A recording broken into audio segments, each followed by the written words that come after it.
All right, good morning. This is JP. I'm the career counselor with the Beaver College of Health Sciences. Today we're going to talk about Job Search 101. So what I'm going to do right now is I'm going to share the screen so you can all see. And if at any point you have any questions, feel free to put them in the chat box. Or if you're comfortable, you can go ahead and unmute yourself and ask the question, or you can wait till the end. I think waiting till the end might be better because those who are not comfortable being recorded permanently can ask their questions without having it being recorded. So, all right, so let me get you to the right screen here. Hold on a second, there we go. And present. All right, oops, sorry. I'm at the beginning of my thing, hold on. All right, there we go. And present. Okay, so Job Search 101, and we're gonna go ahead and get started. So, what is important when you're starting looking for that job or a career? Okay, is it a job or are you starting to look for a career? And that's important to make that distinction. Sometimes in our life, it's easier to just look for a job. But as we're starting as a new grad, it's important to think about it as a career choice as well. Because especially in this time, some of these jobs may not have, they may not have the perfect fit that we would have been able to get prior to what has been currently happening. But it is important to make that distinction because a $5,000 change in salary at the beginning of a job search with your first job can actually translate if two people had exactly the same things and they started the exact same job with the exact same salary, but one was $5,000 more, it equals about $50,000 by the time you're 50. So it's important to take these things into consideration. So what is important when you're looking for a job? Well, you need to reflect on your values, okay? Those intrinsic and extrinsic values. What is it about you that you can bring to the organization? What is it that you want to get from the work that you're doing? And we'll talk about this a little bit further. The location, okay? So if you're looking to relocate, have you done the research on the costs the cost of living? What the commute may be like, because a commute in Boone is going to be very different than a commute in Charlotte. I used to live in the Washington, D.C. area, and an 11-minute drive on the weekend could be an hour and 15 minutes during the weekday. So again, these are things you got to kind of think about. The size of the organization is important. Do you want to be a big fish in a very little pond? Then you'd want to be in a smaller organization where you can have more of an impact. Some people prefer for their first job to be, join a multinational organization where you're not going to have as much input and you are going to be sort of a smaller piece to the organization. You also want to think about that organization. Are you doing it to get experience? Are you choosing this organization because it's someplace where you can move up? So again, it is very important to think about these things as we move through that job search. What about the work structure? Are you comfortable, do you understand how you like to be managed? Some people prefer to figure things out on their own, whereas some people want to be shown specifically with detailed instructions on what they are to be doing. It'll depend on the organization. It'll also depend on the type of job and work that you're doing. Obviously, nurses are going to have very different work structures than somebody who's more in a public health field. So it's important to kind of think about that and how that relates to you and what speaks to you. Salary. Now, salary can vary depending on location, right? The New York City versus Charlotte. Charlotte is about, New York City pays about 47.38, no, New York City, I'm sorry, is 47.38% higher cost of living than Charlotte. Okay, so $100K salary in New York City may sound great, not great. It's gonna cost you so much more to live there. Incidentally, employers pay about 19% less in Charlotte, but the cost of living is so much less, it's actually better to work in Charlotte, get a higher salary for the cost of living than it would be to live in New York. Because again, these costs can be very prohibitive. All right, the must-haves versus wants. Are you looking for opportunities? Are there opportunities to grow? Does that organization have it? Do you want to just get that experience under your belt so that you can move out to another organization? And if you're clear about that at the beginning, it'll help target your job search. And that's what we're talking about, is trying to target it. And then we've also got work-life balance, right? If you want to make $90,000 a year, I can tell you which company to apply for. But you're going to work until 9 o'clock at night every single day, and they're going to expect you to stay there till 9 o'clock every single night. But you'll make great money. But if you want more of a work-life balance, you need to understand this going in. So the reason we talk about this is because many people use a scattershot approach to their job searches. They will go on to the big job boards and start looking for jobs that speak to them, but they're all over the place. I have students tell me all the time that they're open to relocating anywhere in the United States. Well, there are a lot of considerations in doing that. So I say when you're starting a job search, pick 5 locations that you're willing to move to, and then do the research about those locations, and then do the research about the companies that belong there. I mean, it depends on the industry, but you can look on LinkedIn and look at some of your alumni.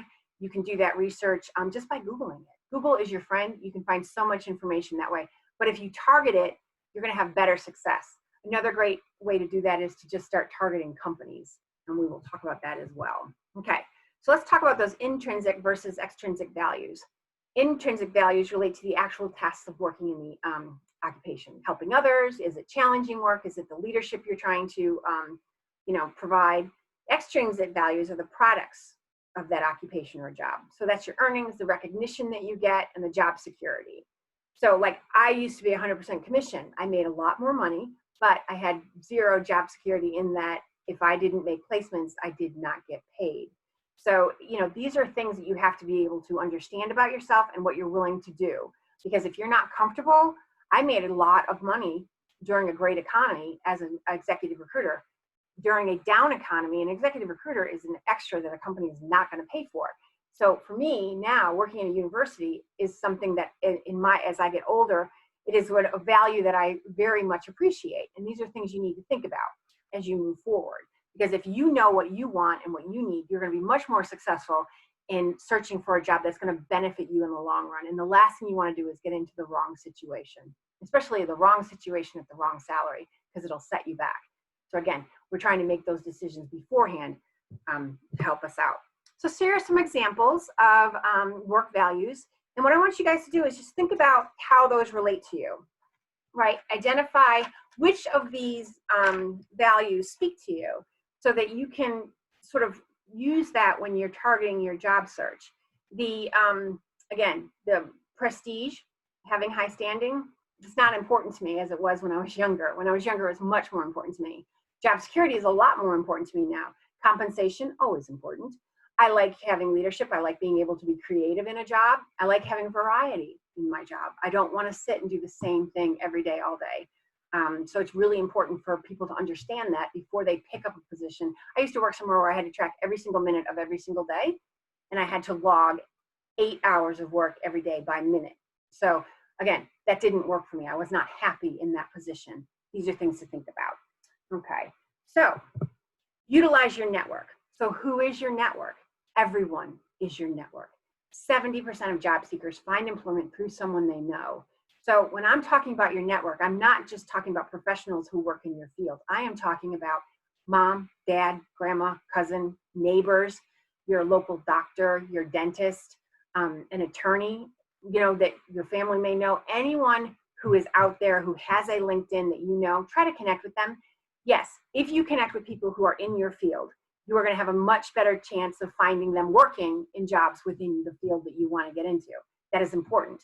So connect with every single one of your classmates, all of your faculty, any internship supervisors that you may have had, any coworkers at any internships or jobs that you have currently that are related to the field. It is important to get those people into your LinkedIn, because when the time comes that, in 10 years, if you're looking for another job, those people should be still working in the field, especially people who are in your major. And they may be living in the city that you want to move to. So you have a connection that you can reach out to. So it's very important to let everyone know that you're looking for employment, because if there is something that is not advertised, and there are some reports that say 80% of jobs are not publicly advertised, you're not going to find it. So having those people help you will, just make those opportunities more available to you. And it takes a huge risk off of an employer if they're hiring someone who is known to someone who works in the organization. If someone can attest to your work ethic and your values aligning with the organization, that is a risk that they don't have to worry with an unknown, because every company is concerned about bringing someone in who may not fit their organization work style or ethics, and so it's really important on the front end to have someone say, I vouch for this person, they're a good egg. I hope that makes sense. Okay. So where can you connect? Job fairs and expos. Now, given the current situation, these are going to be more virtual. Okay, that will probably change once you know, there are, again, our current situation shifts, but they're out there. So any job fairs and expos given by the Career Development Center is kind of a no-brainer, because every single one of those employers has put money down on the fact that they're looking to hire students. And very few times in your life will you be able to walk into a room with 130 odd organizations on the mission to hire new graduate students. So those job fairs and expos are very, very important. We have lists of job fairs and expos on Handshake that are virtual from some other organizations. Sometimes the companies themselves will have a virtual job fair. So if it's an organization you're interested in, absolutely check it out. Professional organizations. Most professions have a professional organization that you should be hooked up to, right? They're going to have lists of all the opportunities that are available from their other partners. I know for the universities, there's one for the financial aid office, there's a professional organization for career development, and they all have job listings, because again, it's a group of people working in the field. That's the best place to advertise to for those positions. Your Chamber of Commerce. Your Chamber of Commerce is a huge resource. These are leaders within their community, small business owners. It varies from community to community, but these are people who are in the know, who can help you. And they typically have public meetings and things like that, where there are connects and meetups and things like that. So you need to check those out in your local community or the community you're looking to move to. Volunteer. Sometimes if you cannot get into the group that you're looking for, sometimes offering volunteering opportunities or unpaid internships is a great way to get your foot in the door. Also, volunteering is a great way to connect with like-minded people who have similar aspirations, and theoretically should be able to connect you with other people within you know, their field of purview. There are gap year options for students. If you know, you're not ready to make that decision as to the career, there are tons of opportunities for new grads to take a gap year. You can do AmeriCorps, there's Peace Corps, there's Health Corps. They're all out there. Google is your friend. We have a list on our website that you can access as well.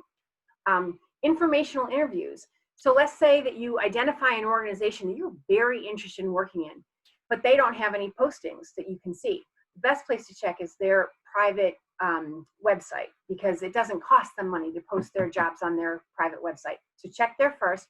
But if there's nothing there and this is an organization you really want to work for, send them an email with your resume and say, I am really interested in working for your organization. I would love the opportunity to come in and talk to you and maybe just get more information about what you do and opportunities that may be coming up in the future. That way it gives you an opportunity to put yourself in front of the decision makers. And hopefully, I've seen situations where people have done interviews and they've created jobs for people. That has happened for me personally. I interviewed once for a position at Blowing Rock Hospital when it still existed, and they didn't hire me, but they actually called me back and said they wanted to create a position based on my skills and talents, because they felt that I could be a huge contribution. And I've heard this from other people as well. Another opportunity is to job shadow. If you know somebody in the field, ask if you can job shadow. Watch what they're doing. Again, it puts you in front of their coworkers, their supervisors, and they know that you're serious about trying to find work within this field. I have several students who are job shadowing with students who graduated a couple of years ago, because they're looking for an opportunity to get in front of people. And hopefully they will have great opportunities and maybe even get an offer out of it. And the other thing is internships. Sometimes you can get them paid, sometimes you can get them unpaid, but I'm talking about ones that are not for academic credit, but just an internship to hopefully get your foot in the door with that organization. And you can ask for it as well. It's a benefit to the organization to bring in your creativity and input. And if they have if you do well and they have a position open, you're much more likely to be chosen. Okay. So LinkedIn.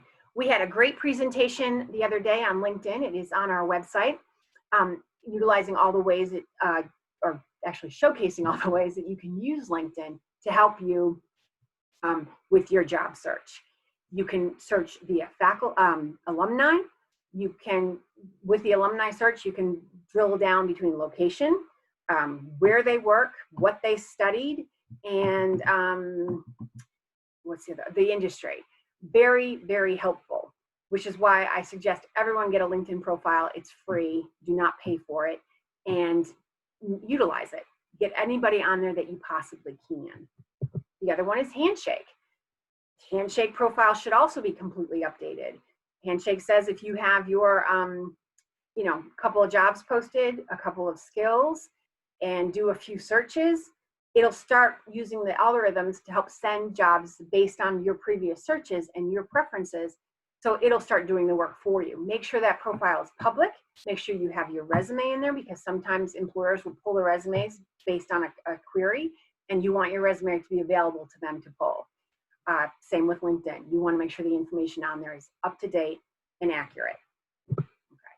So research. It is very important to research an organization before you apply for a job. Go to the company website. That is where you're going to find most of your information. You should do a quick Google search. It is important. I always tell the same story because I think it details what I'm trying to say. I had a friend who had gotten a job at a university that I had not heard of before, but she was very, very excited. But something about that name had struck a chord, and so I did a quick Google search, and I found out they were under federal indictment in another state for fraud. And she started this job, and in 6 months she had to quit because they were trying to get her to do unethical things that could have gotten her in a lot of trouble. So this would have been easily avoided if she had done a quick Google search to see what this organization was about. If they're in the news, you'll be able to find it. Also, a Google search is going to help you if they had a great press release recently, or there's a great story about them. If that's something you can mention in your cover letter that aligns with your values, that's also helpful as well. You can research organizations on LinkedIn. I would be concerned if you're not finding an organization, a company on LinkedIn. You'd want to do some more research. I've had several students reach out about a marketing company in Charlotte that is not on LinkedIn, and it is not on Handshake, and it turned out to be a multi-level marketing organization. We had to do some research to find that out, but that was the situation. So again, you want that stuff before you apply and waste your time. Check out the staff profiles. This is important because you may find that you have connections to these people, and you can then look at them on LinkedIn and see if you know anyone who knows them. You can check LinkedIn to see who you know who may work there. You can look at the company organization and company's profile and scroll down, and anybody who's in your network or connected to someone in your network or connected to the third portion of it is connected to someone else. It's very helpful because it helps target that search. Again, you want to check out that cost of living in that area, and then the salary date. That's supposed to be salary data for that area. And salary.com is very helpful with that. That's where I got the information comparing New York City with Charlotte. Again, Google is your friend. You can find almost anything on Google if you put in the right search parameters. So, but I find salary.com to be very helpful if you're trying to figure out what's fair, because $100,000 in New York City is not going to be, but again, to consideration, New York City, you're probably not going to have a car because you're not going to be able to park it. So you can minus those costs, but again, it's still very expensive to live there. Okay, so utilize the tools. You can actually set up search agents in LinkedIn, Handshake, Indeed, and Monster. And what they do is they look for positions based on your criteria for you and send you an email listing all those organizations. Now, is it perfect? No, but the more information you provide, especially with Handshake, the more targeted those searches become. I find that I get emails from Handshake all the time. It says, JP, do you want to be a career counselor? Which I find is hilarious because I am a career counselor, but they're finding jobs with career counselors positions because they're looking at the information I provided and some of the searches that I've done. And then I also get, other interesting things that are related to what I do. BuzzFile is another great place to search jobs via Major, ONET Online, the Occupational Outlook Handbook, and the National Job Internship listing sites. Those are all under our resources at the link above, which is the AppState. It's careers.appstate.edu/resources. But again, you can look in, just go to the main website and just drill down a little bit, and you will find those resource pages where you can access this information and these different links. The National Job and Internship listing sites we pay for.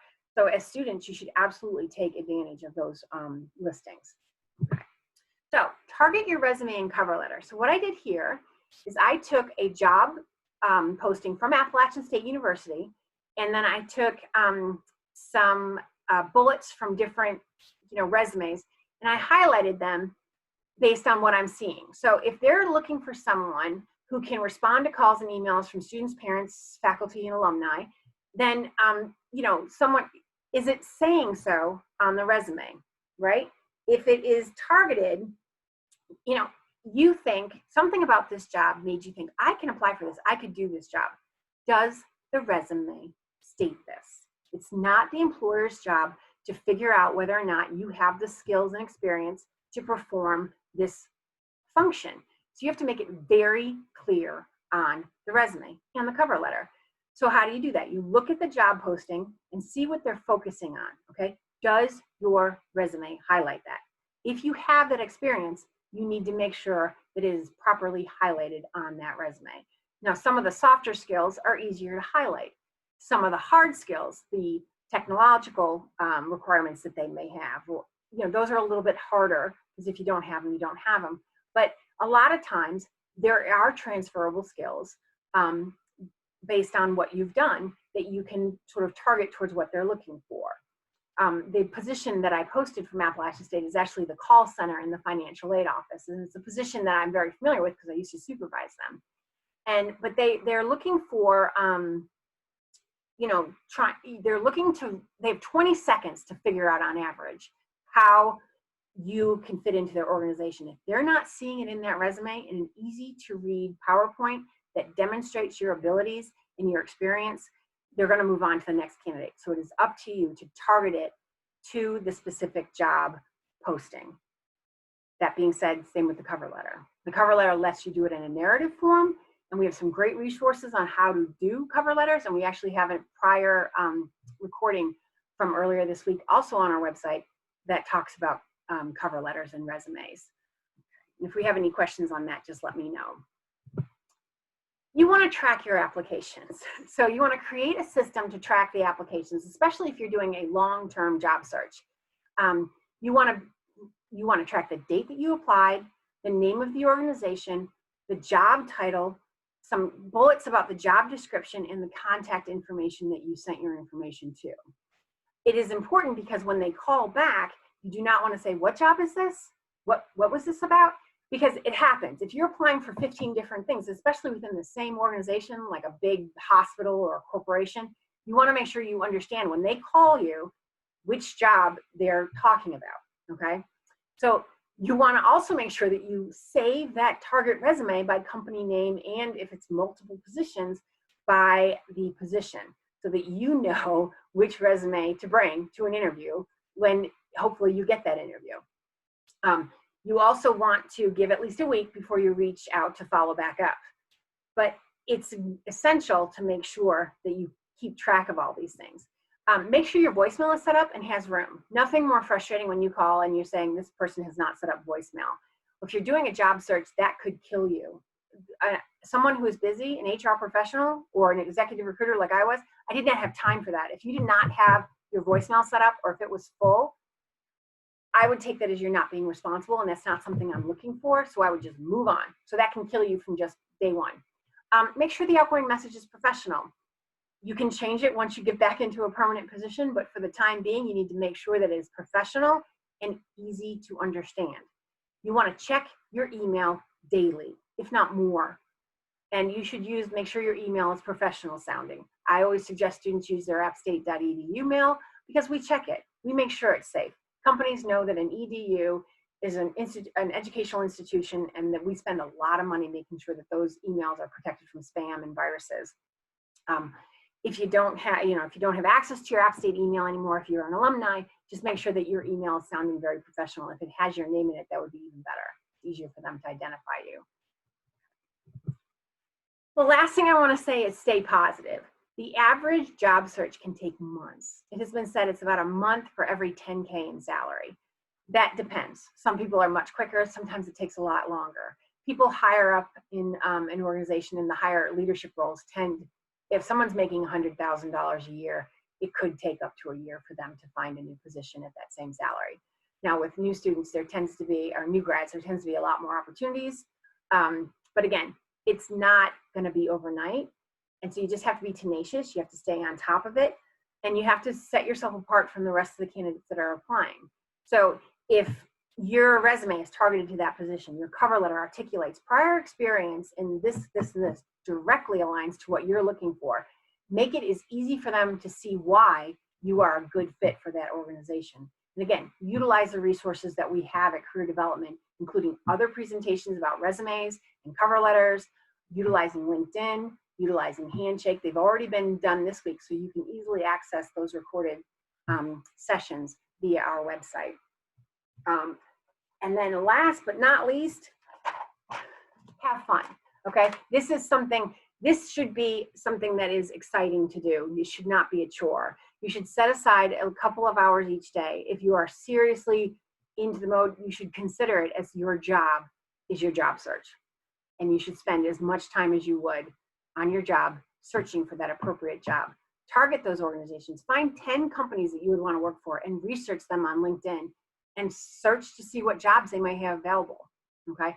Find out who you know who works there and make those steps so that you can get your foot in the door, utilize the people that you know, put your best face forward, and get that interview. Because once you have the interview, your opportunities to get that position increase from 1 in 100 to 1 in 3 or 4. So the interview is the big part, and we will have sessions on how to maximize those interviews as well. Okay, so I'm going to stop for a while and see if we have any questions. Any questions? No? Okay, I know that was pretty quick. I hope that it was clear. And if you have any questions, you can always reach out. My email is perryja@appstate.edu. Thank you guys very much, and I look forward to talking to you. Take care. Bye-bye. Thanks so much, Jennifer. Bye-bye.